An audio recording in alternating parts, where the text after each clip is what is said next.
All right, everyone. Hello and welcome into NFL free agency day number 2. A lot of action is taking place around the league today. We saw Darren Waller get traded to the Giants. I find the Raiders to be a completely unserious franchise. Somebody explained it to me like I'm 5, what they are doing.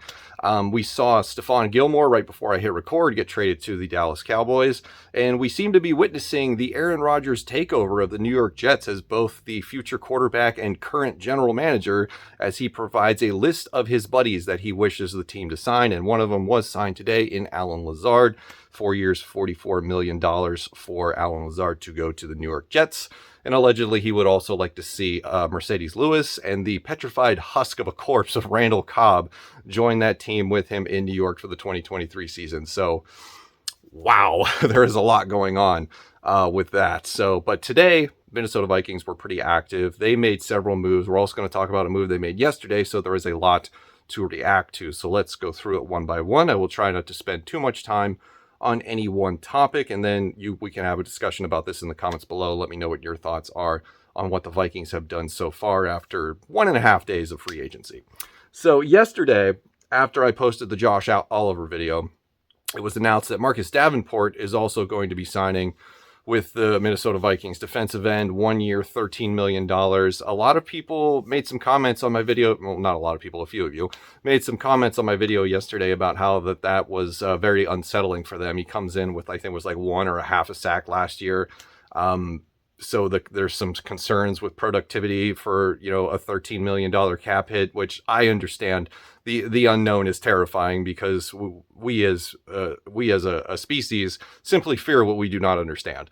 And I think Marcus Davenport might be a little bit of head scratcher for a lot of people.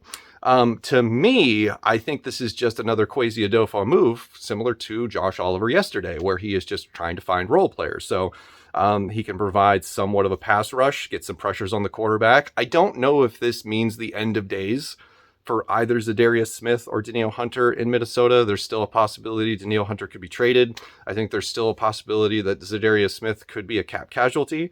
We'll see. I think in the next few days, it's going to tell us a lot. And as I'm recording, James Bradbury just signed a big deal with a team that I did not see. ESPN alerts are on and active. By the way, speaking of ESPN alerts, do you guys have the ESPN app? Because I've gotten the Garrett Bradbury thing 3 times in the last 18 hours. I don't understand why that keeps popping up.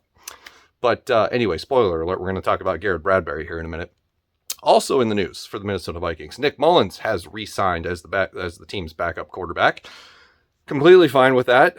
No arguments here. I think that Nick Mullens is a perfectly capable backup quarterback. He is exactly what the NFL backup quarterback description is. I was totally fine with him being QB number 2 last year, and I look forward to that role continuing for him in 2023. So no problem with it. Probably means we don't draft a quarterback, I don't think, because there's just too many holes to fill elsewhere. So quarterback situation is going to be more of the same going into this year as it was last. Also in the news, Dalvin Tomlinson is going to be no longer a member of the Minnesota Vikings. He's reached a deal with the Cleveland Browns. He is moving on.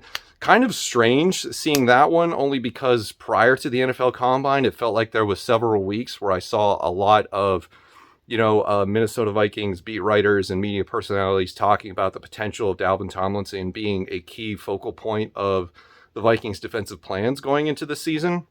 Maybe that changed with Brian Flores' hiring, or maybe they just simply couldn't afford him, couldn't create enough cap space and time to make the deal, or maybe what the Browns had to offer was just more enticing than what the Vikings could provide. Who knows? But that one just struck me as weird. I thought Dalvin Tomlinson, for some reason, was going to stay, but he joins the ever-growing list of veterans who have now been part of this mass veteran exodus, if you will, in the past week, with Adam Thielen, Eric Kendricks, Cam Dantzler, Patrick Peterson, and now Dalvin Tomlinson, no longer a member of the Minnesota Vikings, which, by the way, we talked about some of those guys finding new teams. Eric Kendricks is now a member of the Los Angeles Chargers, so if you wish to continue to follow his career, you're now a Chargers fan. Congratulations. I don't know if that's good or not. It's good for Kendricks. I don't know if it's good for you if you decided to make that choice, because that is a choice. Anyway, moving on. Continuing on with the Vikings roster moves. We had Garrett Bradbury, which we mentioned a little bit earlier. Garrett Bradbury has been re-signed to a 3-year contract after they declined to pick up his 5th-year option on his rookie deal earlier last year before the season began.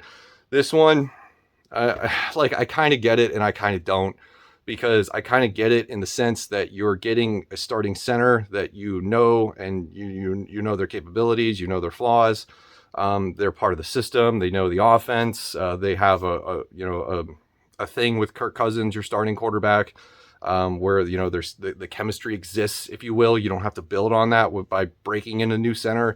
And he was relatively cheap. You got him 3 years, $15.75 million, almost 16. So about $5.25 million per season. That's pretty cheap for a starting center, and I think it's a pretty good deal for somebody who had a better fourth year than we expected. Definitely the best year of his short career. But at the same time, it's just more of the same, guys. It's just we're doing the same thing again. This interior of the offensive line has just been a complaining point and a hot topic for this franchise since 2018, and we've done nothing but discuss ways to fix it. And it feels like we don't care. We just don't care to do it. And, this is the pickle that the Vikings have put themselves in, that they're going to be unable to cash these checks for the next couple of seasons because they just don't have the cap space. I kind of made this point yesterday in the Josh Oliver video that these are the kind of moves that the Vikings are forced to make because they cannot go out and make big, splashy free agent headline moves because they just don't have the money, because it's all locked up into one player. It is what it is. So as much as I'm complaining about Garrett Bradbury being a part of this, it's just, I kind of got to take my own advice and realize that the Vikings are, cash strapped. They only have so many moves that they can make unless they decide to really tear this thing apart and just be god dreadful next year, which is a step down from god awful, if you will. So Garrett Bradbury will return as the starting center for the Minnesota Vikings. It's just weird to give somebody a new 3-year contract when you were benching him at one point, in 2020, what was it, 2021, he was benched, I believe, for a game or two by the Zimmer regime. So anyway, it is what it is in regards to that situation. And final note, I believe this is the last note of the day, and hopefully nothing else is happening while I'm recording this, because I don't really want to jump on here and make another video tonight unless it's some kind of huge breaking news like a Dalvin Cook trade. I just jinxed it.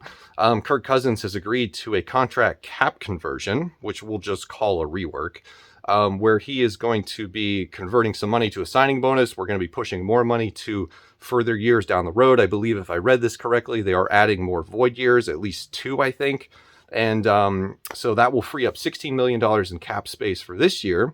And I believe, if I also read this correctly, after 2023, if he's no longer on the roster, we're looking at a $28.5 million dead cap hit just for him not being here, which that is not insignificant. That is a large chunk of the salary cap, even though I know it's going to continue to go up year after year, if you will. But to dedicate $28.5 million to nothing is wild to me. I'm not a capologist. I did not go to school for business, finance, accounting, statistics, whatever the case may be.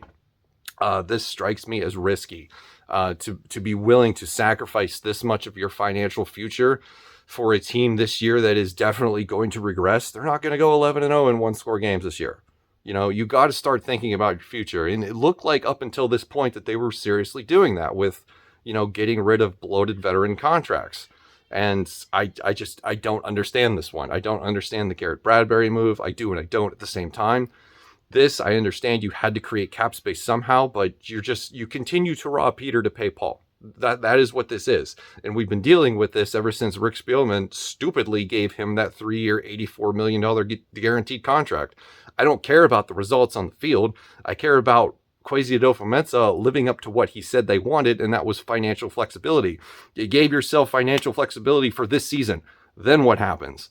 Unless that they have some kind of great workaround or some kind of out or some kind of new restructure idea that they're going to impose next season, I don't know what they're going to do, because he's not signed beyond this year. After this year, he walks. He's a free agent, and you got all these void years that you had to put on there because you needed to talk yourself into it. So this one is kind of conflicting, and maybe we'll learn some more details in the coming days when they make some more moves. So it remains to be seen, but that's my initial reaction to it. I'm not super upset about it. I find it confusing, given the goals of this franchise, because I don't think that this sets you up to create a future Super Bowl contender. And I'm not talking about a one-off. I'm talking about creating a team that is in it, every single season. Kind of like how the Packers have had 30 years of dominance in the NFC North Division. When are we going to seriously take this to the next level? Because all these void years don't make sense. It just doesn't. So it makes sense for this year. I understand that they got to field a roster, so they need cap space to sign players, but it just looks like we're paying for past mistakes, and we're going to continue to do that until the real reckoning comes forward for this franchise. So let me know what you guys think about all this in the comments below. There's just a lot to react to today, despite not making any big time splashy headline moves. It's just a lot of little things that will add up over time. So let me know what you guys think. Thank you for watching. I will see you in the next one.